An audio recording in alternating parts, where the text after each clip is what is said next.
শুরু হয়েছে ঈদযাত্রা ট্রেনের আগাম টিকিট বিক্রি। সকাল ৮টা থেকে বিক্রি হয়েছে পশ্চিমাঞ্চলের ১২ জুনের টিকিট। দুপুর ১২টা থেকে মিলছে পূর্বাঞ্চলের টিকিট। এ বিষয়ে আরো জানাতে কমলাপুর থেকে যোগ দিচ্ছেন সহকর্মী সিফাত শাহরিয়ার।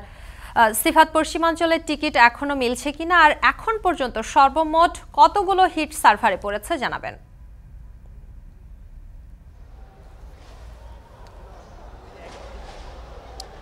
এখন পর্যন্ত আমরা যেটি দেখেছি যে ৭০ থেকে ৮০ লাখ সার্ভারে হিট পড়েছে, যার বেশিরভাগ অর্থাৎ ৬০ লাখই পড়েছে শম্পা প্রথম আধা ঘন্টায়, অর্থাৎ ৬০ লাখ বার মানুষ চেষ্টা করেছেন।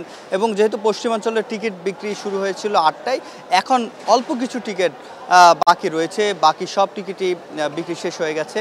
এবং কাউন্টারে আমরা যেটি দেখেছি যে সকাল থেকে যারা টিকিট কাটতে ব্যর্থ হয়েছেন অনলাইনে, তারা এখানে এসছেন অভিযোগ জানাতে এবং কাউন্টারে টিকিট কাটার কোনো ব্যবস্থা রয়েছে কিনা সেটি জানার জন্য, কিন্তু সেটি আসলে কোনো সুযোগই নেই।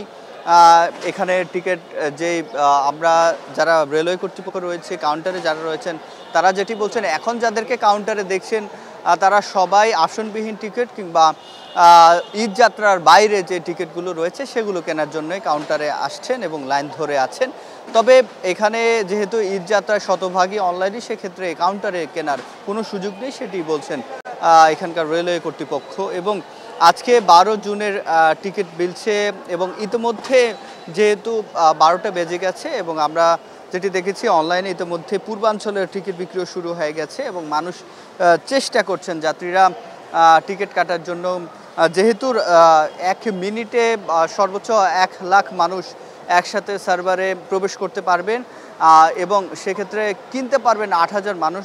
তাতে করে একসাথে অনেকে চেষ্টা করার কারণে অনেকে প্রবেশ করতেও ব্যর্থ হন এবং সক্ষমতার চেয়ে চাহিদা অনেক বেশি থাকার কারণে যে অনলাইনে সার্ভারে জটিলতা দেখা দেয়, অনেক সময় টিকিট কাটার জন্য প্রবেশ করতে কিংবা শেষ মুহূর্তে পেমেন্ট করার আগে অনেক সময় বাতিল হয়ে যায়। এই বিষয়গুলো থাকে, যেহেতু ১ লাখের বেশি মানুষ ১ মিনিটে একসাথে প্রবেশ করতে পারবে না, সেক্ষেত্রে সংখ্যা বেড়ে গেলে এমন জটিলতার সম্মুখীন হতে হয় যাত্রীদের, এমনটাই বলছেন যারা সহজ কর্তৃপক্ষ এবং রেলওয়ে যারা কর্তৃপক্ষ রয়েছেন তারা। তো শম্পা, এই ছিল কমলাপুর থেকে আমার কাছে সবশেষ।